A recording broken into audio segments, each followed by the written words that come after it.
Hi viewers, welcome to our channel. ప్రస్తుతం మనతో ఉన్నారు హైకోర్టు సీనియర్ న్యాయవాది అలాగే పొలిటికల్ అనలిస్ట్ గోశాల శ్రీనివాస్ గారు. నమస్తే సార్. నమస్కారం అండి. ల్యాండ్ టైటిల్ యాక్ట్కి సంబంధించి జనరల్గా మనం ఎలక్షన్ లాస్ట్ వీక్లో ఉన్నాము, ఇంకొక 1 వీక్లో ఎలక్షన్. ఇటువంటి టైంలో రాష్ట్రంలో ఎక్కడ చూసినా కూడా ఎలక్షన్కి సంబంధించినటువంటి ప్రచారాలకు సంబంధించి కావచ్చు, ఎవరిని తెలిసినా ఈ అంశాలే జనరల్గా వినపడాలి. కానీ 2024 ఈ ఎలక్షన్ కొంచెం డిఫరెంట్గా అనిపిస్తుంది. ప్రతిపక్షాలకి ఏ ఇష్యూలో ప్రజలు డైవర్ట్ చేయాలో తెలియక ల్యాండ్ టైటిలింగ్ యాక్ట్ను విధానం తీసుకొచ్చాయి. ఇప్పుడు సోషల్ మీడియాలో కావచ్చు, టీవీ చర్చల్లో కావచ్చు, ఎక్కడ చెట్టు కింద 2-3 కూర్చున్నా కావచ్చు, ఈ ల్యాండ్ టైటిలింగ్కి సంబంధించి అసలు ఏంది ఇది, దీని గొడవ ఏంటి, ప్రతిపక్షాలు ఎందుకు ఇంత రాద్ధాంతం చేస్తున్నాయి, ఇదే వ్యవహారం నడుస్తుంది సార్. అసలు ల్యాండ్ టైటిల్ యాక్ట్లో అన్ని లోపాలు ఉన్నాయా? మంచి ప్రశ్న వేశారండి. ఎన్నికల సందర్భంలో ఇష్యూ తయారు చేసుకోవడంలో ప్రజా సంక్షేమం కుంటుపడిందా, పరిపాలన కుంటుపడిందా, సాధారణ పరిపాలన కుంటుపడిందా, పరిపాలనలో లోపాలు ఏమిటి, ఏ విధంగా సామాన్య మానవుడు చాలా ఇబ్బందులకు గురయ్యాడు, అతను అప్పటికే సమస్యలో ఉన్నవాడు ఇంకా మరి కాస్త సమస్యలో వెళ్ళిపోయాడా, ప్రజాజీవనం స్తంభించిపోయిందా, ప్రజాజీవనం ప్రజలకి చాలా కంటకంగా అంటే ముళ్ళబాట అయిపోయిందా, దాని మీద ప్రతిపక్షాలు దాడి చేస్తాయి, ఉద్యమాలు చేస్తాయి, ప్రజల దృష్టిని తీసుకెళ్తాయి, ఈ మీదకి ప్రజలకు హామీ ఇస్తాయి, భరోసా ఇస్తాయి, విశ్వసనీయతను కలిగజేస్తాయి. ఈ ప్రభుత్వం కన్నా ఈయన రైటు సమస్యలన్నింటినీ పరిష్కరించగలడు. మొదటి నుంచి మనకున్న సమస్యలు ఈయన కాలంలో ఈయన సమస్యల్లో ఈయన చంద్రబాబు నాయుడు గారు తప్పుకున్నారంటే జగన్మోహన్ రెడ్డి గారు వచ్చేప్పటికి అన్ని సమస్యలను ఇరికిపోయాం. మళ్ళీ అన్నింటినీ ఈయన మళ్ళీ యథార్థ స్థితికి, మామూలు సాధారణ స్థితికి మనందరినీ తీసుకెళ్ళడానికి ఈయన మనకు కావాలి, ఈ నాయకత్వం కావాలి కదా. ఎన్నికల ప్రచారం అంటే జగన్ వర్సెస్ చంద్రబాబు నాయుడు అంటే కంపారిజన్. ఎక్కడే ఆ విషయాలు ఎత్తట్లా. ప్రజలు ఏ విధంగా ఇబ్బంది పడుతున్నారో అవి ఏమీ లేకుండా మొట్టమొదటిసారిగా బోణీగా వాలంటీర్స్ విషయం ఎత్తుకున్నారు. వాలంటీర్స్ విషయం ఎత్తుకున్నప్పుడు ఆ ఎన్నికలు ప్రకటించారు, ఎన్నికలు కూడా అమల్లోకి వచ్చేసింది. వాలంటీర్స్ చేత ఏదైతే ప్రజలకు ఏవైతే సహకారాలు చేస్తున్నారో సర్వీస్, అవన్నీ గవర్నమెంట్ సర్వీస్ త్రూ వాలంటీర్స్, అది ఆపించేద్దాం. అయ్యేప్పటికీ చంద్రబాబు నాయుడు గారు సక్సెస్ అయిపోతారు, జగన్మోహన్ రెడ్డి గారి ప్రభుత్వం కుంటుపడిపోతుంది, ఆయన ప్రజలకు దూరం అయిపోతారు, ప్రజలకు విసుగొస్తుంది ఆయన మీద అని. ఈయన ఏదైతే నిమ్మగడ్డ గారి ద్వారా కోర్టుకు వెళ్ళి ఈ కోర్టుకు ఎన్నికల కమిషన్కి వెళ్ళి ఈ నిర్ణయం తీసుకునేలా చేశారో ప్రజలందరూ ఆహాకారాలు చేశారు. వాళ్ళకి మంచినీళ్ళు దాహార్తిగా ఉన్నవాడికి మంచినీళ్ళు అందకపోతే ఎంత ఆహాకారం చేస్తాడో అంత ఆహాకారం చేస్తారు. ఆకలిగా ఉన్నవాడికి ఒక ముద్ద దొరకకపోతే ఆహాకారం చేశారు. పూర్తిగా ఇన్సెక్యూరిటీ, అభద్రతకు లోనైపోయారు. ఈయన ప్రతిపక్షంలో ఉండే ఇంతల్లా మన పీకులు మీకు తీసుకొచ్చి కత్తి విసిరాడు. ఈయనకి అధికారం అప్పచెప్తే ఇంకెన్ని పీకులు తెగిపోతాయో ఒక విశ్లేషణగా చెప్తున్నాను. ఈయన మనకి మన ప్రాణాలకి ఇంటికి వచ్చి ఆయన ఏదో మొత్తం పెడుతున్నాడు. ఇంటికి వచ్చి 4 డబ్బులు ఇస్తున్నాడు, ఇంటికి వచ్చి 4 రకాలుగా మనని గౌరవిస్తున్నాడు. మనకి అన్ని రకాలుగా జరుగుతుంది, పరామర్శిస్తున్నారు వాళ్ళు. ఇవేమీ లేకుండా మనకి చేసేసారే అన్నది బూమిరాంగ్ అయింది. అయ్యేప్పుడు అబ్బాయి మేము వీళ్ళని మేము కొనసాగిస్తాం, ఈ వ్యవస్థను కొనసాగిస్తాం, వీళ్ళకి 5,000 కాదు 10,000 ఇస్తాం. మళ్ళీ ఈ వాలంటీర్స్ అందరూ తిరగబడతారేమో, 2,50,000 మంది ఉన్నారు, ఒక్కొక్కరి చేతిలో 10 ఓట్లైనా ఉంటాయి, 20 ఓట్ల కుటుంబం ఉంటుంది కదా, అన్నీ చెప్పేసి చాలా దారుణంగా ఉందని చెప్పేసి ఆయన ఒక నిర్ణయానికి వచ్చేసారు. మళ్ళీ మేము ఈ వ్యవస్థను కొనసాగిస్తాం అని. కాబట్టి నా బూమిరంగ్ అయిపోయింది. ముందేమో ఈ వ్యవస్థ బాగోలేదు, ఈ వ్యవస్థ దుర్మార్గం, ప్రజాస్వామ్యానికి వ్యతిరేకం, ఆయన కేవలం ప్రభుత్వాన్ని రాజకీయం చేసేసాడు, ఆయన పార్టీకి ప్రభుత్వానికి తేడా లేకుండా చేసేసాడని.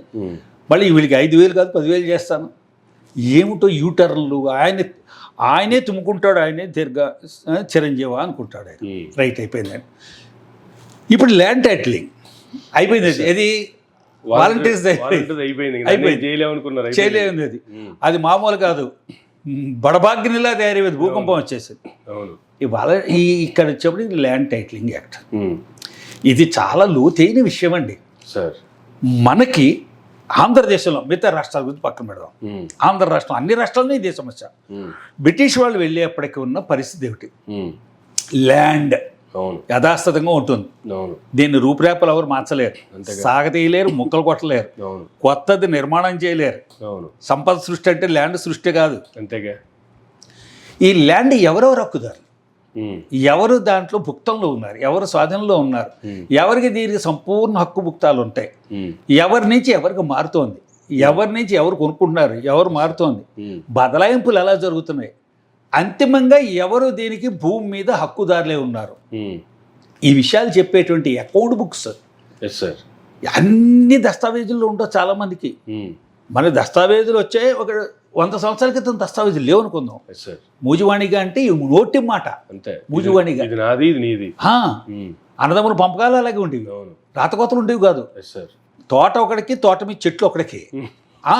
అంటే మామిడి తోట ఆయనకి వెళ్ళిందండి, దాంట్లో కొన్ని పనస చెట్లు ఉన్నాయి, ఈయనకు పనస తోట వచ్చింది, మామిడి తోటలు లేవు, ఆ మామిడి తోట చెట్లలో ఈయన కొంచెం వాట, ఆ పనస చెట్లలో ఈయన కొంచెం వాట, అలా ఉండేవి. చుట్టూ పల్లం వ్యవసాయం చేసుకునేవారు, దెబ్బ మాత్రం అన్నగారిది, మిగతా తమ్ముళ్ళు అందరూ వచ్చి మాసులు ఇక్కడ చేసుకోవచ్చు. అర్థమైంది కదా మీకు? ఇలా ఉండేది పంపకాలు. పెద్ద నుయ్యి ఉండేది పొలంలో, 50 ఎకరాలకు అదే నుయ్యి ఆధారం. ప్రతి 50 ఎకరాలు కూడా ఒక నుయ్యి ఉండేది. 2-3 ఉండేవి. ఆ నుయ్యి ఏమో పెద్ద యజమాని పొలంలో ఉండేది, ఆ యజమాని తోట. నూతి నుంచి నీరు గెలకేసి తోడుకునేవారు, యాతం వేసి తోడేవారు కాలువ కట్టి. ఇది అన్నదమ్ములు అందరికీ వెళ్ళాలి, ఇది నీటి హక్కు. ఇటువంటి భూములన్నీ దీంట్లో భూములు ఎలా ఉంటాయి? Revenue village, panchayat, municipality, corporation, ఇప్పుడు నగరాలు వచ్చాయి, గ్రామాలు. గ్రామ పంచాయతీలో డోర్ నెంబర్తో ఉండి ఆ గ్రామ పంచాయతీ పరిధిలో ఉండే గ్రామకంఠము అది పంచాయతీ లెక్కల్లో ఉంటుంది. వ్యవసాయ భూములు పంచాయతీ లెక్కలు కాదు, వ్యవసాయ భూములన్నీ కలిపి రెవెన్యూ లెక్కలో ఉంటాయి. ఇరిగేషన్ లెక్కలు వేరే ఉంటాయి. చెరువులు, పెద్ద పెద్ద చెరువులు, కాలువలు, గుంటలు, నుయ్యలు. దేవాదాయ ధర్మాదాయ శాఖ, ఆదాయ కాదు, దేవాదాయ ధర్మాదాయ శాఖ టెంపుల్స్ ల్యాండ్స్ అన్ని లెక్కలు వాళ్ళ దగ్గర ఉంటాయి. ఇండస్ట్రియల్ ఎస్టేట్లన్నీ కూడా లెక్కలు వాళ్ళ దగ్గర ఉంటాయి. కాబట్టి ఈ లెక్కలన్నీ కూడా అస్తవ్యస్తంగా ఉన్నాయి. 30 రకాల పుస్తకాలు ఉన్నాయి, ఎవరికి నచ్చినట్టుగా వాళ్ళు రాసేస్తున్నారు, మేనేజ్ చేసేసుకుని. ఎందుకంటే అధికారంలో ఉన్న వాళ్ళ చేతుల్లోనే లెక్కలు పుస్తకాలు ఉండేవి. ఆఫీసర్స్, ల్యాండ్ రెవెన్యూ ఆఫీసర్స్ ఆ వ్యవస్థను రద్దు చేయడమే పెద్ద. ఎవరెక్కడికి సర్వే నెంబర్లంతా, పట్టా నెంబర్లంతా, ఏ విలేజ్లో జమీందారీ విలేజ్లు, రెవెన్యూ విలేజ్లు, ఎస్టేట్ విలేజ్లు చాలా ఉన్నాయి ఆంధ్రప్రదేశ్లో. ఈ లెక్కలు సరిగ్గా లేవు. మనకి భూమి కొలిస్తే ఒక విలేజ్లో 4 లక్షల ఎకరాలు అనుకుందాం, అదే విలేజ్లో అప్పు తెచ్చుకున్న వాళ్ళు తనఖా పెట్టిన భూమి 7 లక్షల ఎకరాలు, ఉన్నది 3 లక్షలు, పత్రాల ద్వారా తనఖా పెట్టింది 7 లక్షలు. ఒకటి కనపడదు, అసలు ఎక్కడా కనపడదు. అదొక దాన్ని ఏమంటారు, సృష్టి, విశ్వామిత్రుడి సృష్టిలాగా అదో భ్రమ. ఇది మొత్తం అల్లకల్లోలంగా ఉంది. వీటన్నిటి మధ్యలో assign lands, government assign lands, assign lands, ఇవన్నీ కలిపి ప్రభుత్వం దగ్గర సరైన పద్దు ఒకటి ఉండాలి. ఒకే పుస్తకం, మ్యూటేషన్ ఉంటుంది. మీ దగ్గర 30 ఎకరాలు ఉంది, నాకు 5 ఎకరాలు అమ్మారు, 30 ఎకరాలు రెవెన్యూ లెక్కలో మీ పేరే. నేను 5 ఎకరాలు కొనుక్కున్నాను, దాని పుస్తకాల్లో ఎక్కదు నాది, నాకు దస్తావేజులు ఉంటాయి. నేను బ్యాంక్ దగ్గరికి వెళ్తాను, రుణం తెచ్చుకుంటాను, ఇల్లు కట్టుకుంటాను, ఏదో ఒకటి చేసుకుంటాను. కాబట్టి మీ దగ్గర 30, నా దగ్గర 35 అయింది సర్వే నెంబర్లో. ఆ రంగం 3 లక్షలు కాస్త 7 లక్షలు అయింది, 3 లక్షలు కాస్త 7 లక్షలు అయింది. ఈ అస్తవ్యస్తమైన విధానాలు ఉన్నాయి ఈ దేశంలో. దాన్ని ఒక విధానాలు తీసుకురావాలి, స్ట్రీమ్లైన్ చేయాలి అని దేశం మొత్తం మీద నేషనల్ వైడ్ ఒక ఆలోచన జరిగింది. దీని మీద తర్జన భర్జనలు జరిగాయి. దీని మీద ప్రత్యేకించి ఒక రీసెర్చ్ జరిగింది. దీనికి ఒక యాక్ట్ కావాలి, రెవెన్యూ రికార్డ్స్ ఆఫ్ రైట్ అని ఉందండి. రికార్డ్స్ అంటే మీకు రైట్, ఎవరికి రైట్ ఉంది అన్నది కోసం ప్రభుత్వం దగ్గర కూడా ఉండాలి కదా. నా దగ్గర దస్తావేజులు ఉన్నాయి, నా దస్తావేజులు ఫేక్, లేకపోతే మనకి స్టాంపులు తెలుగు స్టాంపులు లాగా ఫేక్ డాక్యుమెంట్సా, నిజంగా రిజిస్టర్ చేసుకున్నానా, అసలు నాకు భూమి ఉందా, నేను మీ పేరుని రిజిస్టర్ చేసి ఒక బినామీ, ఒక ఫేక్ రిజిస్ట్రేషన్, అది మీరు వెళ్ళి బ్యాంకులో లోన్ తీసుకున్నారా, వాసాల శ్రీనివాస వారికి తరతరాలుగా వస్తున్న సంక్రమించిన ఆస్తిలో తూర్పు వైపు 18 ఎకరాలు మీరు రిజిస్టర్ చేసుకున్నారు, అసలు నాకు 18 ఎకరాలు ఉందా లేదా? అంతేగా. ఒకవేళ మీరు ఇండియాలో కాకుండా ఫారిన్ కంట్రీస్ లో ఉంటే మీరు వచ్చేటప్పటికి మీ పేరు ఉందో లేదో ఉండదు. దాన్ని ఆక్రమించాడో ఆబ్సెంటీ ల్యాండ్ లా అంతే సార్. మా ఎవరైనా గ్రామాల్లో లేరు, అవును. చదువుకుని బయట ఊరు వచ్చేసారు, తల్లిదండ్రులు చనిపోయారు, తాత ముత్తాతలు లేరు, ఆ ఆస్తులు అలా ఉండిపోతాయి, శిథిలం అవుతాయి, కొంపలైతే శిథిలం అవుతాయి, ఆస్తులు అలాగే ఉంటాయి. Yes sir. వీళ్ళు వెళ్ళిపోతారు బయటికి ఎక్కడికో. అవును. వాళ్ళు అప్పుడప్పుడు మన దాయాదులు ఉంటారు అక్కడ, అవును. దాయాదులు ఏమైనా ఉన్నాయంటే వాళ్ళు కూడా గతిస్తారు. ఇదంతటికి అసలు లేవు. అవును. బలం ఉన్నవాడు కబ్జా చేశాడు, అంతే. కబ్జా వెళ్ళి రెవెన్యూ రికార్డులో వాడి పేరు ఎక్కించేసుకుంటాడు, అవును. పాస్బుక్లు సంపాదించుకుంటాడు, పాస్బుక్లు సంపాదించేసుకుంటాడు. ఈజీ. అంతేగా. పాస్బుక్లు సంపాదించుకుంటారు, రెవెన్యూ రికార్డులోకి వెళ్ళిపోతాయి. బలం ఉందంటే ఇంక అదే కదా దాని బలం, might is right. Yes sir. కాబట్టి దీన్ని స్ట్రీమ్ లైన్ చేసి ఒక తీసుకురావాలని మన గ్రామాల్లో పుస్తకాలు చెప్తుంటారు. రెవెన్యూ రికార్డ్ 10-1 అడంగల్, ఎస్ సార్. నెంబర్ 1, నెంబర్ 2 పుస్తకాలు. అవును. ఇక్కడ తెలంగాణలో పహాణీలు. అవును. కాబట్టి ఈ పుస్తకాలన్నింటినీ కూడా సమగ్రమైనటువంటి రూపం రావాలి. దానికి సమగ్ర రూపం, సమ్యక్ విషయాలు. సమ్యక్ విషయాలు అంటే విషయాలన్నీ కలిపి అక్కడ ఉండాలి, సమగ్రంగా ఉండాలి, నీట్గా. Yes sir. ఈ దృష్టితో నీతి ఆయోగ్ రికమెండ్ చేసింది, అన్ని రాష్ట్రాలను రికమెండ్ చేసింది, అవును. మన రాష్ట్రాన్ని కూడా రికమెండ్ చేసింది. అవును. ఈవెన్ నీతి ఆయోగ్ కూడా ఒక స్టేట్మెంట్ ఇచ్చింది. ఈ రకమైనటువంటి కామెంట్లు చేస్తున్న తర్వాత ఇది కేంద్రంలో తీసుకొచ్చినటువంటి విధానం, ఈ విధానం కొన్ని రాష్ట్రాల్లో అమలైంది. ఆంధ్రప్రదేశ్ రాష్ట్ర ప్రభుత్వం మా విధానం చెప్తామన్నారు, వాళ్ళు ఇంకా చెప్పలేదు. ఇది కేంద్రం తీసుకున్నటువంటి నిర్ణయమే తప్ప రాష్ట్రాలు తీసుకున్న నిర్ణయం కాదు. కేంద్రం హెచ్చరించిన విధానం అనేసి. అయినప్పటికీ కూడా మీ భూములు లాక్కెళ్ళిపోతారనేటువంటి కామెంట్లు చేస్తున్నారు. దీన్నే ఎన్నికలకు ప్రధాన అస్త్రంగా మార్చుకుంటున్నారు చంద్రబాబు నాయుడు గారు. చంద్రబాబు నాయుడు గారు మాట్లాడే మాటలో నిజముందా అంటే ఏం చెప్తారు సార్ అసలు? ఏమండి, ఎందుకంత భయం? ఈ ల్యాండ్ టైటిలింగ్ యాక్ట్ ఒకటి వస్తుంది, రికార్డ్స్ ఆఫ్ రైట్స్ యాక్ట్ ఉందండి. మనకి చాలా యాక్ట్లు ఉంటాయి, పుస్తకాలు తయారు చేయడానికి, మ్యూటేషన్ గురించి, కొనుక్కోవడం బతలాయింపు అన్నిటికీ ఒక యాక్ట్ ఉంది, transfer of property act. Land పరిమితి ఉంది, భూ పరిమితి చట్టం అన్నారు, దానికి ల్యాండ్ సీలింగ్ యాక్ట్ అన్నారు, ఈ పన్నులు వసూలు చేయాలన్నారు, వాటర్ ట్యాక్స్ యాక్ట్ అన్నారు. కాబట్టి ఇవన్నిటికీ చట్టమే ఉంటుంది. పరిపాలనా విధానం కోసం చట్టం రూపొందిస్తారు, అంతే కదా. ఈ చట్టం ఎందుకు రూపొందించారు? వ్యక్తుల యొక్క టైటిల్ని క్యాన్సిల్ చేయడానికి కాదు. నేను క్యాన్సిల్ చేసి ఎవరికి వెళ్ళిపోతాయట? జగన్మోహన్ రెడ్డికి వెళ్ళిపోతాయి, దాఖలు పడిపోతాయా? ఎక్కడ ఏ టైటిల్ ఉంది దానికి? రాచరిక వ్యవస్థలు, రాచరికంలోనే వాళ్ళు ఎవరికి అసలు హక్కులు లేవు. రాచరిక వ్యవస్థలోనే పన్నులే వసూలు చేసుకున్నారు, అంతే కదా. కామంది అనేవారు, యజమాని భూకామందు. కామంది అంటే అయిందే రైట్లు, మొకాసాలు, కామందులు, ఈనామెట్లు, ఈనాం సెటిల్మెంట్లు, ఇవన్నీ. అక్షరముక్క రానివాడు కన్ఫ్యూజ్ ఎక్కువ చేస్తాడండి. నాకు తెలియదని మీరు అనుకోకుండా ఉండడానికి మిమ్మల్ని కూడా మాయ చేసి, మిమ్మల్ని కూడా కన్ఫ్యూజ్ చేసి, ఇదేదో బ్రహ్మ పదార్థమేమో, ఇది మనకి ల్యాండ్ టైటిలింగ్ యాక్ట్ అర్థం అవ్వదు, మాసా శ్రీనివాసరావు ఏదో చెప్పారు, ఆయన వినాలి, అంతకన్నా దారి లేదు. నేనే ఎన్నికల్లో చీఫ్ మినిస్టర్ క్యాండిడేట్ని కన్ఫ్యూజ్ చేయడం. ఎంతమంది కన్ఫ్యూజ్ చేస్తారు? అమాయకులను కన్ఫ్యూజ్ చేయగలరు, మిమ్మల్ని నన్ను కన్ఫ్యూజ్ చేయలేరు. పోనీ కన్ఫ్యూజ్ చేసే అమాయకుల్ని శాశ్వతంగా కన్ఫ్యూజ్ చేయలేరు. వాళ్ళని ఎలక్ట్ చేయడానికి మనం ఉంటాం కదా, రోజుకి ఇద్దరికే చెప్తాం మనం, కనిపించిన వాడికి, కనపడిన వాడికి, అడిగిన వాడికి, అడగిన వాడికి చెప్తాం కదా. ఈ ల్యాండ్ టైటిలింగ్ యాక్ట్ ద్వారా ఈ ఏదైతే నమోదవుతున్నాయో యజమాని హక్కులు, ఎవరికి భూమి ఉంది, సర్వ హక్కులు ఎవరికి దఖలపడి ఉన్నాయి, ఎవరు అనుభవిస్తున్నారు, దీనికి సంబంధించి పేచీలు ఉంటాయి, ఇప్పటికీ ఉన్నాయి. ఈ యాక్టర్ తేకముందే ఉన్నాయి.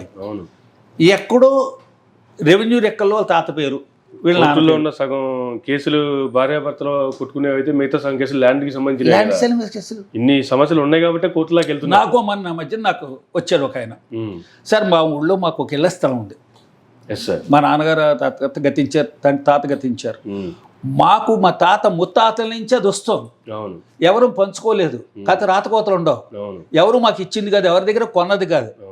పిఠాపురం జమీందారు దగ్గర నుంచి అప్పుడు రెవెన్యూ లెక్కలన్నీ ఆయనవి.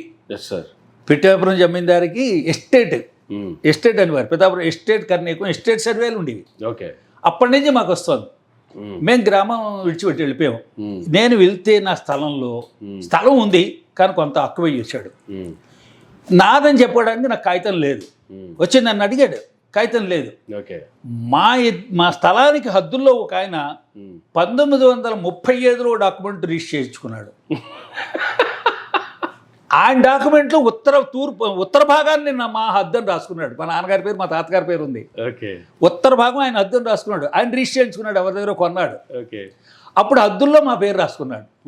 ఇజ్ ఇట్ నాట్ సఫిషియెంట్ అన్నాడు. ఎస్, ఇది సుబూత్ అంటే సాక్ష్యం ఉంది, హద్దుల్లో మీ పేరు రాసుకున్నాడు, అంతే కదా, కన్ఫర్మ్ అయిపోయింది రిజిస్టర్ డాక్యుమెంట్లో. అవును. ఇప్పుడు నాకు డాక్యుమెంట్ లేదు, అదే ఆధారం అన్నాడు. ఎస్, అదే ఆధారం. ఇంతకన్నా ఆధారం మిగతా లెక్కలు ఉంటాయి కదా, రెవెన్యూ లెక్కలు, హద్దులు ఉంటావు రెవెన్యూ లెక్కల్లో. కాబట్టి ఇవన్నీ కూడా దీన్ని ఏమంటారంటే ప్రిజంప్టివ్.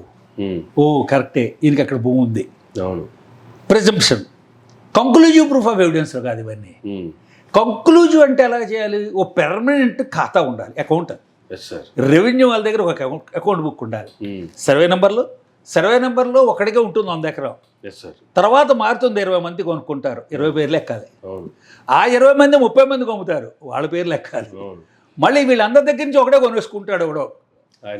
కాబట్టి ట్రాన్స్ఫర్లన్నీ రిఫ్లెక్ట్ అయ్యే బుక్ కావాలి, ఒక అకౌంట్ కావాలి, ఒక సిస్టమ్ కావాలి, ఒక విండో కావాలి, ఎంక్వైరీ విండో. సార్ నాకు బలానా సర్వే నెంబర్లో డోర్ నెంబర్లో నాది 600 గజం అనేది. అదే land title act. Land titling act. ప్రభుత్వం దగ్గర ఎవరెవరికి ఎంత టైటిల్ ఉంది, ఎవరెవరికి ఎంత ల్యాండ్ ఉంది, ఏ సర్వే నెంబర్లో ఉంది, ఏ పట్టా నెంబర్లో ఉంది, అతనితో పాటు ఇంకెంతమంది యజమానులు ఉన్నారు. మన రెవెన్యూ రికార్డులన్నీ కూడా సర్వే నెంబర్ వాజీగానే ఐడెంటిటీ. ఒకే పేరు రాస్తారు ఒక సర్వే నెంబర్లో, ఒకే సర్వే నెంబర్లో 100 మంది యజమానులు ఉంటారు, కానీ ఒకటి పేరే రాస్తారు అక్కడ.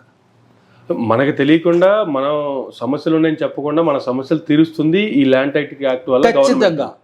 కానీ దీనికి అంటే ఏ ఉద్దేశంతో ఇంత తీవ్రమైన విమర్శలు జగన్మోహన్ రెడ్డి గారు చంద్రబాబు నాయుడు గారు కావచ్చు, లేదంటే పవన్ కళ్యాణ్ గారు కావచ్చు చేస్తున్నారంటే ఏం చెప్తారు అసలు? ఎందుకు? వాళ్ళకి రాజకీయ అంశాలు ఇంకేమీ లేవు. రాజకీయ అంశాలు ఈయన బ్యాట్ చేయడానికి, జగన్మోహన్ రెడ్డి గారు బ్యాట్ చేయడానికి ఇంకేమీ లేవు. కాబట్టి ఇదేదో కన్ఫ్యూజన్, ఎవరికి అర్థం కావట్లేదు. ఒక రకంగా చెప్పాలంటే యాక్ట్ తీసుకొచ్చినట్టు ప్రభుత్వంలో నుండి సెక్రటరీస్కి పరిపాలన ఉంది కదా, పరిపాలన అంతే ఎగ్జిక్యూటివ్స్, అంతేగా ఎగ్జిక్యూటివ్స్ నడుపుతారు. చట్టం తేవడం ఎగ్జిక్యూటివ్స్ తీసుకొస్తారు, శాసనసభలో చట్టం చేస్తారు. శాసనసభ్యులకు అవగాహన లేకపోవచ్చు, ఆ పార్టీలో ఉన్నటువంటి ముఖ్య స్పోక్స్ పర్సన్స్కి వాళ్ళకి అవగాహన లేకపోవచ్చు, లేదా దానికి ఉన్న లీగల్ సెల్కి అవగాహన లేకపోవచ్చు. వాళ్ళందరూ కలిపి కన్ఫ్యూజ్ అయిపోతూ ఉంటారు, కన్ఫ్యూజ్ చేసేస్తూ ఉంటారు. కానీ చట్టం తీసుకొచ్చేసారు కదా, అంతేగా. చట్టం తీసుకొచ్చేసిన తర్వాత న్యాయవాదులు కూడా కన్ఫ్యూజ్ అయిపోయారు. దీని మీద యాజిటేషన్ చేశారు, కోర్టులు బహిష్కరించారు. మాకు కేసులు రావని భయమా? మరి అలా అనుకుంటారు జనం. ఎందుకు కేసులు రావని చెప్పి ఔషధాలయాన్ని మూసేస్తావా? డాక్టర్ గారు వెళ్ళి ఈ ఔషధం నిత్యం కనుక తాగినట్టయితే పేషెంట్లు ఎవరు ఉండరు, కాబట్టి ఇది ఔషధాలయాన్ని మూసేద్దాము. ఎవరు మార్నింగ్ వాక్ వస్తున్నారు, ఎవరు ఎక్సర్సైజ్ చేస్తున్నారు, యోగా చేస్తున్నారు అని దాన్ని ఆ విధానాన్ని వ్యతిరేకిస్తారా? అది నైతికమైన పద్ధతి కాదు, అనైతికమైన పద్ధతి. కాబట్టి ల్యాండ్ టైటిలింగ్ యాక్ట్ వల్ల ఒక స్ట్రీమ్ లైన్లోకి వస్తుంది. ఎవరైనా సరే ఆన్లైన్లో చూసుకోవచ్చు, నా పొలం లెక్కలు ఉన్నాయా, నా భూముల లెక్కలు ఉన్నాయా. అంతటి దాన్ని ఏమంటారు, ట్రాన్స్పరెంట్గా తయారవుతుంది. ప్రభుత్వం చిత్తశుద్ధిని శంకించాలంటే లోపాలు ఉంటే లోపాలను ఎత్తి చూపించు, అంతేగా. అంతేగాని మీరు మీ పార్టీ మనుషులు, మీ పార్టీ వ్యక్తులు కింద నుంచి మీద దాకా, శిఖరాల దాకా, న్యాయ వ్యవస్థ శిఖరాల దాకా చట్టాలను విమర్శించేస్తారు. చట్టాల లోపభూయిష్టంగా ఉంది, చట్టం ఎక్కడ లోపము, దీని విషయం మాట్లాడుకున్నాం మనం. ఎక్కడ లోపం ఉంది చెప్పాలి కదా, అది చెప్పు. అంతే కదా. ఇగో ఇక్కడ లోపం ఉంది, ఇక్కడ యజమాని హక్కులు భంగం కలుగుతున్నాయి, ఇక్కడ మొత్తం ఒక అమాయకుడు వాడి దస్తావేజం కూడా మీ దగ్గర తీసుకొచ్చి పెట్టేయమంటున్నారు. సర్వ హక్కులు మీకు దక్కబడిపోతున్నాయి. ఎవరు పరిపాలన ఉంటారు, ఎవరు ముఖ్యమంత్రిగా ఉంటారో ఆయన మొత్తం తెల్లారేపటికి ఇవన్నీ అమ్మేసుకు పారిపోవచ్చు. ఇదే ఆరోపణలు చేస్తున్నప్పుడు చట్టంలో ఆ వెసులుబాటు ఉందా, చట్టంలో ఆ లోటు ఉందా, ఆ లొసుగుందా చెప్పు. బాధ్యత ఉంది. రిజిస్టర్డ్ పొలిటికల్ పార్టీ నాయకుడు నువ్వు, అసెంబ్లీ శాసనసభ్యులను ఎన్నుకోమంటున్నావు, కనీస జ్ఞానము, కనీస అవగాహన లేకుండా మాట్లాడితే డిస్క్వాలిఫై చేయాలి. చట్టం, అసెంబ్లీ చట్టం చేసింది, ఈ చట్టాన్ని మళ్ళీ కేంద్రానికి పంపించేశారు కన్సెంట్, రాష్ట్రపతి యొక్క ఆమోదానికి. అక్కడి నుంచి మళ్ళీ తిరిగి వచ్చింది ఒకసారి బిల్లు, దాన్ని మళ్ళీ కసరత్ చేశారు, అప్డేట్. వాళ్ళు చెప్పినట్టు అబ్జెక్షన్స్ ఏవైతే ఉన్నారో కంప్లై ఇచ్చేశారు. అవన్నిటిని కూడా సరిదిద్దారు, సమగ్ర రూపం తీసుకొచ్చారు, సమగ్ర సమిష్టి రూపం. Yes sir. అన్ని కలిపి తెలిపితే బలంగా ఉంటుంది, విడివిడిగా చదివినా బలంగా ఉంటుంది. కాబట్టి నీకు పారదర్శకత ఉంది. చదివి లొకేట్ చేయి, ఎస్ సార్. ఎక్కడ లోపం ఉందో లొకేట్ చేయి, చెప్పు, చర్చకి రా. అంతేగా. పబ్లిక్ మీటింగ్లో డయాస్ మీద ఉంటావు, ప్రజల కింద ఉంటారు, నువ్వేదో మాట్లాడుతావు, అవునా కాదా? ఈ అవునా కాదా వాళ్ళ అమాయకులు. ఒక డౌట్ క్రియేట్ చేయడం, ప్రజలు కన్ఫ్యూజన్ క్రియేట్ చేయడం, అభద్రతా భావం క్రియేట్ చేయడం. అసలు మీరేంటి క్వశ్చన్ ఇయర్ ఇక్కడ? నువ్వు నిర్దిష్టమైన నిర్ణయానికి వచ్చేసి నువ్వు ప్రీ కన్సీవ్డ్ నోషన్తో ఈ చట్టం లోపంతో ఉందని చెప్పేసి అవునా కాదా? కరెక్ట్ కాదు. ప్రజాస్వామ్య దేశంలో, మేధావులు ఉన్న దేశంలో నువ్వు మేధావి 40 సంవత్సరాల యొక్క అనుభవం ఏమైపోయింది? అంతేగా. No, this is not correct. అయితే చంద్రబాబు నాయుడు గారు చేస్తున్నటువంటి కామెంట్ల మీద కావచ్చు, ఆయన వ్యవహార శైలి మీద కావచ్చు, అధికార పార్టీకి సంబంధించినటువంటి నేత ఈసీ కంప్లైంట్ చేయడం కూడా జరిగింది అనేటువంటిది కామెంట్ చేయాలండి. అయితే ఈసీ ఎలాంటి యాక్షన్ తీసుకునే అవకాశం ఉందంటారు దీని మీద? దీనికి ముందు ఒక విషయం చెప్తానండి సార్. ఇప్పుడు బ్యాంకులకి చాలామంది పారిశ్రామికవేత్తలుగా అవతారాలు ఎత్తిన రాజకీయ నాయకులు, లేదా రాజకీయ నాయకులుగా అవతారాలు ఎత్తిన పారిశ్రామికవేత్తలు కొన్ని వేల కోట్ల రూపాయలు బ్యాంకులకి ఎగవేశారు. పన్ను బాధ్యత, తిరిగి కట్టాలి బాధ్యత. వాళ్ళందరూ బ్యాంకులకి హామీలు ఇచ్చారు. భూములు అవన్నీ శ్మశానాల, చెరువుల, లేదా దేవాలయ భూములా, లేకపోతే అసైన్ ల్యాండ్సా, లేకపోతే మీరు వక్ఫ్ బోర్డు ఆస్తులా? అసైన్డ్ ల్యాండ్ ఒక అతనికి ఇచ్చిన తర్వాత దీని మధ్యలో వస్తుంది విషయం, చెప్పాలనుకున్నాను, చెప్పేస్తా. అసైన్డ్ ల్యాండ్ ఇచ్చేప్పటికి ఎవరైతే అతను ప్రయోజకుడు ఉంటాడో, బెనిఫిషరీ, అతనికి వీలు కావట్లేదు ఆ భూమి చూసుకోవడం, దాని నుంచి 10 రూపాయలు సంపాదించుకోవడానికి వీలు కావట్లే, ఉపయుక్తంగా లేదు అది. నాకు ఉపయుక్తమైన మార్గంలో, నాకు దగ్గరగానో, ప్రయోజకరంగా, ఫలయుక్తంగా, ఫల ప్రయోజనం ఉండేలాగా నేను ఇంకో చోట కొనుక్కుంటున్నాను, దీన్ని అమ్మేయడానికి నాకు పెర్మిషన్ కావాలని పెట్టుకోవాలి. అసైన్డ్ భూమి ల్యాండ్ అతనికి ఎవరు ప్రభుత్వం పెర్మిషన్ ఇవ్వకుండా దాన్ని ఎవరికి అతను ట్రాన్స్ఫర్ చేయలేడు, అసైన్ చేయలేడు, తనఖా పెట్టలేడు. తనఖా పెట్టే అవకాశాలు ఉన్నాయి ఇంటికే, భూమికి కాదు. ఇల్లు కట్టుకుంటే ఇంటికే. కాబట్టి ఇది అతను పెర్మిషన్ పెట్టుకున్నాక అతను అమ్మేసేస్తే అమ్మకం ద్వారా వచ్చేటువంటి ప్రతిఫలం కన్సిడరేషన్ ఉంటుంది కదా, అది ప్రభుత్వం దగ్గర ఉంటుంది. అతనికి ఎవరు అతనికి ఇస్తే సాయంత్రానికి ఎప్పటికి ఏదో అయిపోతుంది. ప్రభుత్వం దగ్గర ఉండి నువ్వు ఎక్కడ కొనుక్కుందాం అనుకున్నావు అక్కడ అతని ల్యాండ్ని అసైన్ చేసి మళ్ళీ ఇస్తారు. ఈ డబ్బుని కన్వర్ట్ చేసి ల్యాండ్కి ఇస్తారు. అతనికి శాశ్వతంగా ఉపయుక్తంగా ఉండేటువంటి భూమికి ఇవ్వాలి. భూమి ఆధారిత జీవనం, భారతీయులందరిది భూమి ఆధారిత జీవనం.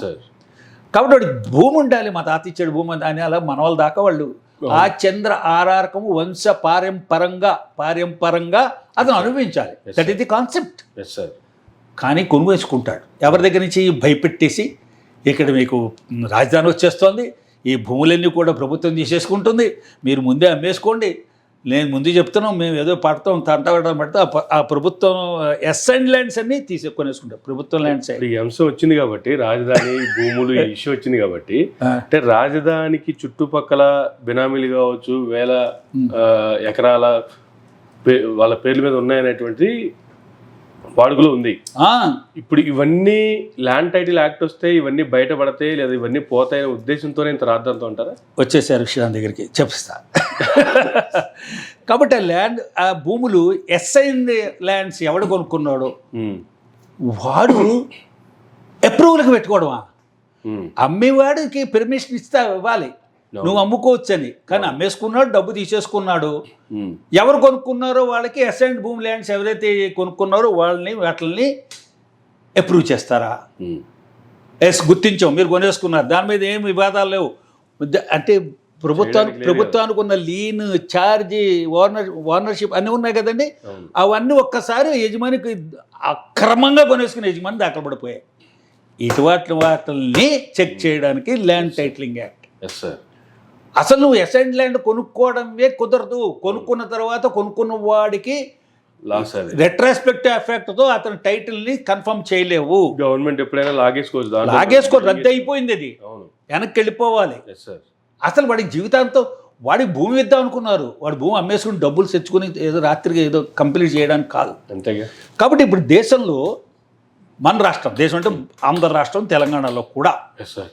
ఈ భూములన్నీ కూడా దేవాలయ భూములు కబ్జా చేయబడ్డాయి. అవును. దేవాలయ భూములు ఇరుకైపోయి 72 ఎకరాలు ఈయన వ్యవసాయం చేస్తాడు. దేవాలయ భూమి 72 ఎకరాలకి మందట్లో అంటే హద్దుల్లో కొనేసుకుంటాడు. ఈ దేవాలయ భూమిలోకి వచ్చేస్తాడు. 4 హద్దుల్లోనూ మీరు కొనేసుకున్నారండి. దేవాలయ భూముల కిందే రిజిస్ట్రేషన్ ఉంటుంది, వాడకం మాత్రం వీళ్ళ దగ్గర ఉంటుంది. ఆక్రమించేస్తారు. Yes sir. దేవాలయ భూమికి తూర్పు భాగన మీ దగ్గర నుంచి కొనుక్కుంది 7 ఎకరాలు, దక్షిణాన్ని ఎవరి దగ్గర నుంచో కొనుక్కున్నది 3 ఎకరాలు, అలాగే ఉత్తరాన్ని పడమరనే. కానీ ఆ దేవాలయ భూమి 40 ఎకరాలు. నేనేం చేస్తాను, హద్దులు మార్చిస్తా, దానికి చుట్టూ గట్టలు మార్చి మధ్యలో ఈ మధ్యలో ఇది ఉంటుంది. అప్పటికి దేవాలయ భూమి 44 ఎకరాలది 4 ఎకరాలు ఉంటుంది, మిగతాది నాదే. మళ్ళీ నేను చేతులు మార్చేస్తా. మా అమ్మాయికి, మా అబ్బాయికి, మా అల్లుడికి, నా కోడలికి దారాదత్తం చేస్తా. ఇవి బ్యాంకుల్లో వెళ్ళిపోతాయి. బ్యాంకులో లోన్ తెచ్చేసుకుంటా. ఇంత ఆయకట్టు, ఇంతటి దారుణాలు జరిగాయి.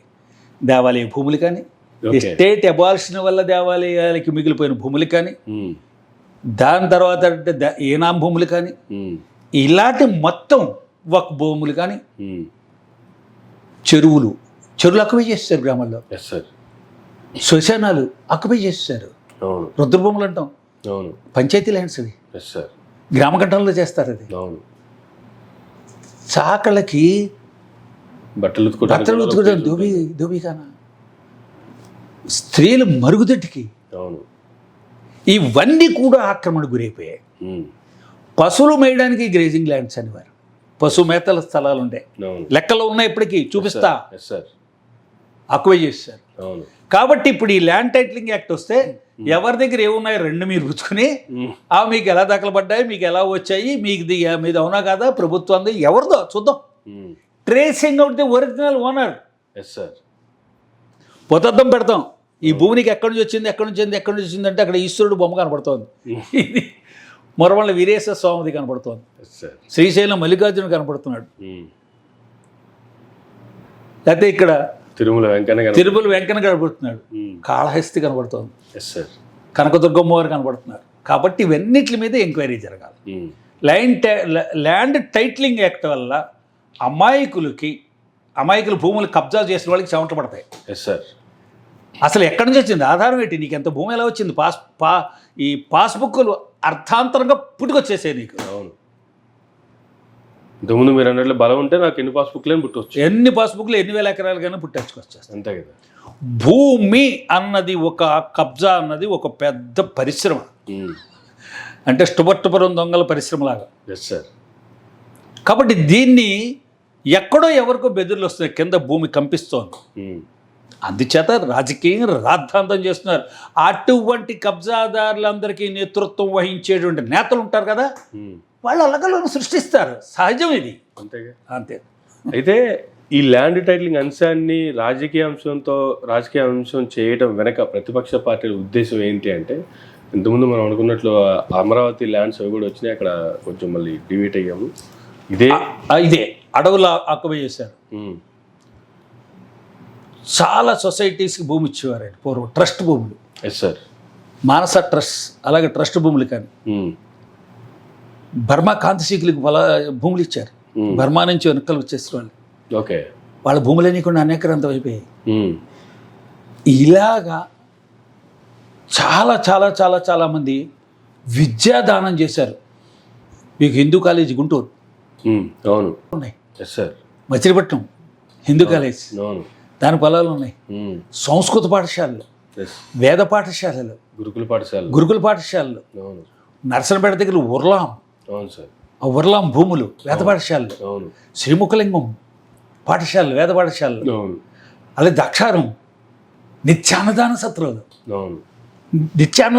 భక్తులు నిత్యాన్నదానం చేయడం కోసం ఎకరాలు రాశారు. సదావర్తి భూములు అమ్మేశారు, అద్రాగా అమ్మేశారు. 800 ఎకరాలు. మద్రాసు నడిపట్టులో 350 ఎకరాలు అమ్మైపోయింది. ఆక్రమణకు గురవకూడదు. ఆక్రమణకు గురి చేస్తే ప్రభుత్వం విఫలమైంది. ఆక్రమణ దాన్ని తొలగించేసి యజమానికి భూమి అప్పచెప్పాలి. ప్రభుత్వం ఎందుకు ఉంది? అంతేగా సంకనాకడానిక. అంతేగా సార్. అది ఆక్రమణకు గురైపోయిందండి. నువ్వు చెప్పేదేంటి? ఆక్రమణకు గురైంది బాధితుడు చెప్తున్నాడు. నీ దగ్గర అధికారం ఉంది, సర్వశక్తులు ఉన్నాయి, సర్వంగాలు ఉన్నాయి, సర్వ వ్యవస్థలు ఉంది. రాజ్యాంగమే బలమైన అస్త్రం అంతేగా పాలకుడికి ఇచ్చింది. Yes sir. నీ భూములు మాత్రం ఏమట్లేదు. 5 ఎకరాలతో ప్రారంభిస్తే 5,000 ఎకరాల దాకా ఎదిగిపోయావు.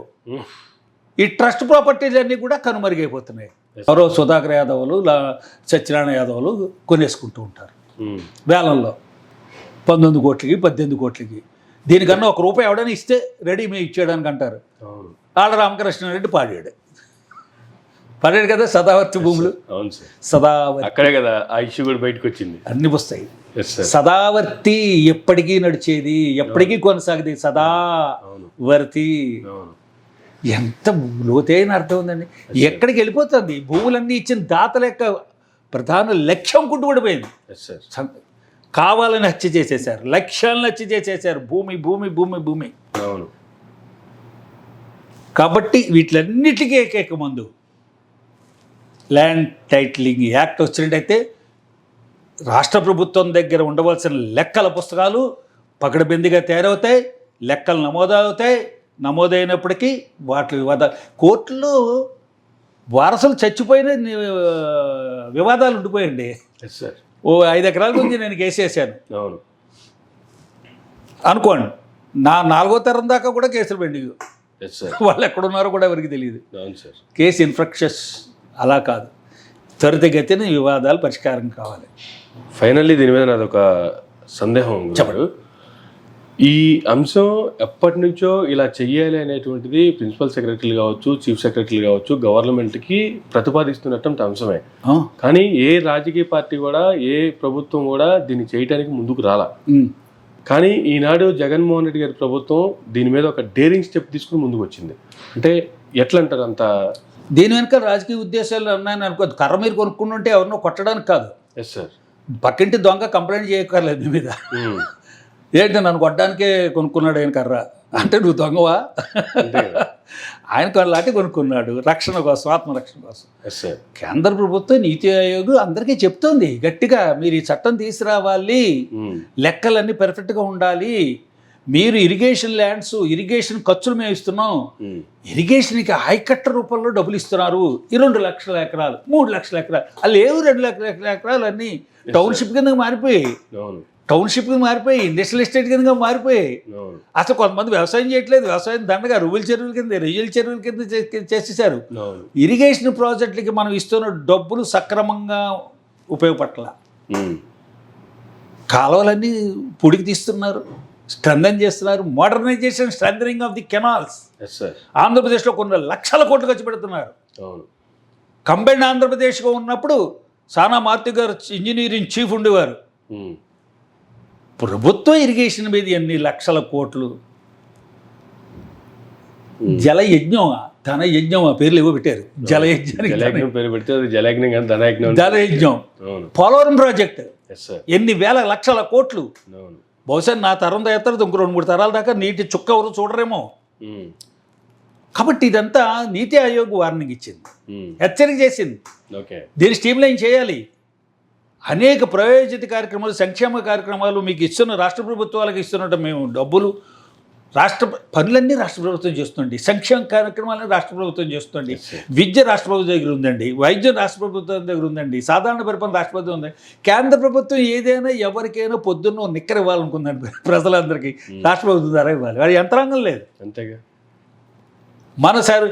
మనకి పౌరుల చట్టం కావాలి, రాష్ట్ర ప్రభుత్వ యంత్రాంగం వాడుకోవాలి. ఎన్నికలు రాష్ట్ర ప్రభుత్వ యంత్రాంగం వాడుకోవాలి. వీళ్ళందరి మీద కంప్లైంట్ చేస్తూ ఉంటారు, పన్ను సాగని వారు, అది వేరే సంగతి. అవినీతి పరుడు ఉంటే తీసేస్తారు, పక్క పెట్టాలి. కాబట్టి ఈ చట్టం తేవాల్సిన బాధ్యత, గురుతర బాధ్యత రాష్ట్ర ప్రభుత్వాల మీద ఉన్నాయి. వీళ్ళు ఏదో కక్ష సాధింపుగా తెచ్చినవి కాదు. అంతే కదా. వీళ్ళు అందుకనే వీళ్ళు తయారు చేసి పంపిస్తే వెనక్కి పంపించారు. బలంగా చాలా పకడ్బందీగా లేదు. ఇగో ఈ అంశాలు పరిశీలించండి, ఈ అంశాలు గట్టిగా రాయాలి. లోపభూయిష్టమైన చట్టం తయారు చేయడం వల్ల ప్రయోజనం లేదు. కంటి తుడుపు చర్య కాదు ఇది, కంటి తుడుపు చర్య. ఏదో పెట్టారు, దద్దెన పెట్టేసినట్టుగా వచ్చింది, దద్దెన పెట్టేసాం, భోజనం చేసాం, లేచి వెళ్ళిపోయాం కాదు.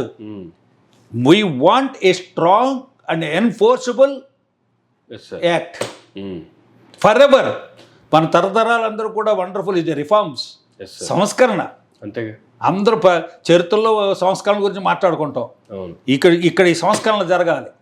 కేంద్ర ప్రభుత్వం ఇది ఆదేశించింది, ప్లాన్ చేసింది. మిగతా దేశాల్లో జరుగుతోంది, మన దేశంలో కూడా జరగాలి. Yes sir. మన అందరికన్నా ముందు ఉండాలి. విజ్ఞులు ఎక్కువ కదా, భూమిని నమ్ముకుని రైతులు ఉన్నారు. అంతే. భూమి లేకుండా ఎవ్వడు ఉండకూడదండి. ఇండియన్స్ వితౌట్ ఇండియా అంటాను నేను. భూమి లేకపోతే ఇండియన్స్ వితౌట్ ల్యాండ్ అంటే భూమికి భూమిపుత్రుడికి అవినాభ సంబంధం, సంస్కృతి. ఇది నా తల్లి. అంతేగా. అసలు ఇంత మూలాలు లేకుండా రూట్స్ అంటారు. Land is root. నేను పుట్టానంటే ఈ తల్లి గర్భంలో పుట్టా. కాబట్టి మనందరికీ సెంటిమెంటల్ రిలేషన్షిప్ ఉంది డాక్యుమెంట్తో. అవును. నాది 3 ఎకరాలు 30 సెంట్లో 3 సెంట్లో కొట్లాడతా. నాదైతే మా తాత ఇచ్చింది. అంతేగా. ఈ దేహాన్ని మా తాత వాళ్ళ దగ్గర నుంచి వచ్చింది, ఈ భూమి అక్కడి నుంచి వచ్చింది. కాబట్టి దీని మీద జగన్మోహన్ రెడ్డి గారు కదా, అన్ని రాష్ట్ర ప్రభుత్వాలు దీని మీద పగడబందీగా ఆలోచిస్తున్నాయి. చెయ్యాలి. నీతి ఆయోగ్ దగ్గరికి వెళ్తే కుదరదు, చట్టం చేసావని అడుగుతారు వాళ్ళు. చట్టం సర్వే చేస్తా అని చెప్పి డబ్బులు పుచ్చుకున్నాడు చంద్రబాబు నాయుడు గారు. ఎంత సర్వే చేయించాడో తెలియదు. కాబట్టి ఇది ఏదైనా అంటే మాట్లాడేది ఏదైనా సంజీవనే అంటూ ఉంటాడు ఆయన. ఇది సంజీవనే. ఈవేళ భూ తగాదాలకి ప్రతి వ్యక్తికి భూమి ఎంత ఉందో, ఎంతమందికి రాష్ట్రంలో మన దగ్గర భూమి ఎంత ఉంది, అటవీకి భూమి ఎంత ఉంది, సాగు భూమి ఎంత ఉంది, గండేరా ఎంత ఉంది, పొరంబోకి ఎంత ఉంది, దేవాలయాల దగ్గర ఎంత ఉన్నాయి, అంతే కదా. అన్నీ తెలియాలి, లెక్కలు తెలియాలి. ప్రతి గ్రామంలో దీన్ని నోటిఫై చేయాలి. చట్టాలన్నింటిలో ఉంది. ప్రతి గ్రామంలో నోటిఫై చేయాలి. అబ్జెక్షన్స్ కల్పర్ చేయాలి. చట్టం చదవకుండా విమర్శించడం అలవాటు అయిపోయింది చాలామందికి, కింద నుంచి మీద దాకా చట్టం చదవరు. ఇప్పుడు ఇన్ని వ్యాఖ్యలు చేస్తున్నా, లేదంటే ఇన్ని కామెంట్లు చేస్తున్నా, ఇంత రాద్ధాంతం చేస్తున్నా చంద్రబాబు నాయుడు గారికి కూడా ఈ చట్టం గురించి ఇంత అవగాహన లేదంట. అస్సలు లేదు, అక్కర్లేదు ఆయనకి. జస్ట్ పాలిటిక్స్, ఎలక్షన్స్ వస్తున్నాయి, అక్కర్లేదు. ఈ చట్టం ఆయన తీసుకొచ్చాడు కాబట్టి కూడా ఆయన తీసుకొచ్చాడు. ఆయనే ఒక సపోజ్ ఇక్కడికి కామధేను తీసుకొచ్చేసాడు అనుకుందాం. ఆయన ఈ కామధేను వల్ల నష్టం ప్రజలకి నిజంగా ఆయన తీసుకొచ్చాడు. ఆయన వ్యతిరేకించడం నా ధర్మం అనుకుంటాడు ఆయన. రాజకీయంగా ఆయన సంవత్సరం నాకు కావాలి, ఆయన సంవత్సరం కావాలంటే ఆయన పనులన్నింటినీ విమర్శించాలి, ఆయన పనులన్నింటినీ ఆయనకి అట్రిబ్యూట్ చేయాలి స్వార్థం కోసం. ఈ కామధేవుని చంపేయండి అంటాడు, లేకపోతే చంపడం కుదరదు అనుకోండి. ఆయన కామధేవుని తీసుకొచ్చిన విమర్శిస్తాడు, కల్పవృక్షం తీసుకొచ్చిన విమర్శిస్తాడు. మళ్ళీ భగీరథుని కిందకి తీసుకొచ్చేసాడు అనుకోండి. భగీరథుడు గంగని తీసుకొచ్చాడుగా. ఏం చేసినా నేను వ్యతిరేకించడం 1 point policy. Oppose Jaganmohan Reddy. అయ్యే ప్రజల సంక్షేమం అపోజ్ అనుకున్నప్పుడు ఈ వాలంటరీ వ్యవస్థను అపోజ్ చేశాడు. గిర్ర అని తిరిగింది, తరవడం మొదలెట్టింది ఆ చక్రం. అబ్బాయి మీకు 5,000 నుంచి 10,000 దాకా ఇస్తా అన్నాడు. నేను వైసీపీ కార్యకర్తను కాదు, వైసీపీ మెంబర్షిప్ కూడా లేదు నాకు. ఎవరైనా మళ్ళీ నా మెళ్ళో వైసీపీ కండువ కప్పొద్దు అది చెప్తున్నా, మధ్యలో వచ్చి చెప్పిస్తున్నా. ఒక న్యాయవాదిగా ల్యాండ్ టైటిలింగ్ యాక్ట్ గురించి నేను చదివినప్పుడు దాని లక్ష్యం అని నేను గ్రహించాలి, సమర్థించాలి. అయితే ఎప్పటికీ చట్టాలు చేయలేం. అంతేగా. రాక్షసులు దేవతలు కదండి సముద్రాన్ని మదించారు. ఒరే మేము మదించాం అని వదిలేదు, కలిసి మదిద్దాం, కలిసి పంచుకుందాం. పోనీ ఒకళ్ళు రాక్షసులు ఒకటి దేవతలు అంటే కలిసి మదించండి. లేదు నేను ఏది చేయను, ఏ ప్రొడక్ట్ రావడానికి వీల్లేదు. సంక్షేమం, ప్రజా సంక్షేమం కనపడకుండా చేద్దాం, శాశ్వతంగా ప్రజలు అమాయకంగా పెడదాం, శాశ్వతంగా ప్రజల్ని సమస్యల్లో నెట్టివేద్దాం. అంటే ఏమైనా చేస్తే నేనే చేయాలి, లేకపోతే నాకు అధికారం కావాలి, కేవలం దీనికోసం. అందుకోసమే. ఓకే. నేనేసిన రోడ్డు, నేనిచ్చిన బియ్యం, నేనిచ్చిన ఇల్లు, నేనిచ్చిన టాయిలెట్, స్నానం చేస్తే ఈ నేనిచ్చాను. నేను ఇన్నిస్తే మీరు నాకు ఓటేరా, అసలు సిగ్గుందా మీకు అని చెప్పి గుంటూరులో డైరెక్ట్గా ప్రశ్నించారు. అసలు నేనేమిటండి, ప్రజల సొమ్ము. అంతే. నువ్వు ట్రస్ట్వి. అంతే కదా. ట్రస్టీ బోర్డులో మెంబర్వి, ట్రస్టీ. అంతే. నువ్వు పూచికుప్పలు కూడా తేలేదు, వెళ్ళేప్పుడు పూచికూడలో పట్టుకెళ్ళావు. కానీ నువ్వు ఏమీ లేకుండా వచ్చావు రాజకీయాలకి. ఇప్పుడు ఎంత ఉందో ప్రజలందరికీ తెలుసు. దీంట్లో ఆయన చంద్రబాబు నాయుడు ఎక్కడే కాదండి, అందరినీ చెప్తా, అందరి గురించి చెప్తా. ప్రజలు బాలలాగా ఉండిపోయారు. అవును. మీరు మాత్రం ఎక్కడెక్కడ అవుతారు. నా వ్యాపారంలో సంపాదిస్తున్నారు, వాళ్ళు ఏం సంపాదించబోతున్నారు? ఒక ఆయన వ్యవసాయం చేసి ఎకరానికి 6 కోట్లు సంపాదించాడు అన్నాడు. ఆ రహస్యం ప్రజలకు చెప్తే అంతే కదా, భూమి ఉన్న వాళ్ళందరూ సంపాదించుకుంటారు. రుణాలు అక్కర్లేదు, రుణమాఫీ అక్కర్లేదు, రుణాలు ఇవ్వడం మాఫీ చేయడం. ఆయనకి 6 కోట్లు వస్తే ఇంకా రుణం ఎందుకు ఆయనకి? నాకు 60,000 చాలు ఎకరానికి అంటాడు రైతు వచ్చి. అవును కదా, 60,000 చాలు ఎకరానికి. అట్లీస్ట్ ఆ ట్రిక్ అని చెప్పంటే అది కూడా చెప్పరు. చెప్పట్లేదు. ఏమిటో మరి ఆ బ్రహ్మ విద్య ఎక్కడ నేర్చుకున్నారు? Yes sir. అంటే ఇవి సర్కాస్టిక్గా మాట్లాడుతున్నాడు అనిపించి వాస్తవాలు మాట్లాడేటప్పుడు వాస్తవాల వెనక దాగి ఉన్న బలమైనటువంటి కఠోరమైనటువంటి ఏదో ఉందో మనకి అగ్నిగుండం. దాని అర్థం కావాలంటే ఒక్కొక్కసారి కఠోర విషయాన్ని ఇలా నవ్వుకునేటి చెప్తూ ఉంటాం. వాత పెట్టేటప్పుడు నవ్వుతూ పెట్టాలి. వాత పెట్టేప్పుడు అప్పుడు బాధ తెలుస్తుంది. నవ్వుతూ పెట్టిన వాత జ్ఞానాన్ని ఇస్తుంది. అదే. Thank you sir, thank you very much అండి. ల్యాండ్ టైటిల్ యాక్ట్కి సంబంధించి ప్రజల్లో ఉన్నటువంటి వాళ్ళకు ఉన్నటువంటి అనుమానాన్ని కూడా చాలా క్షుణ్ణంగా అర్థమయ్యేలాగా చివరిలో డైలాగ్ చెప్పారు, వాత పెట్టి కూడా నవ్విస్తూ వాత పెట్టాలని. మంచిగా అర్థమయ్యేలాగా నవ్విస్తూనే చెప్తూ కూడా మంచి వాత పెట్టినట్లుగా మంచి మంచి విషయాలన్నీ ఈరోజు మా ప్రేక్షకులకు తెలియజేసినందుకు ధన్యవాదాలు సార్. ఇదండి గోశాల్ గారితో ఈనాటి ఇంటర్వ్యూ. మరొక ఇంటర్వ్యూ మళ్ళీ కలుద్దాం. చూస్తూనే ఉండండి మెరా మీడియా.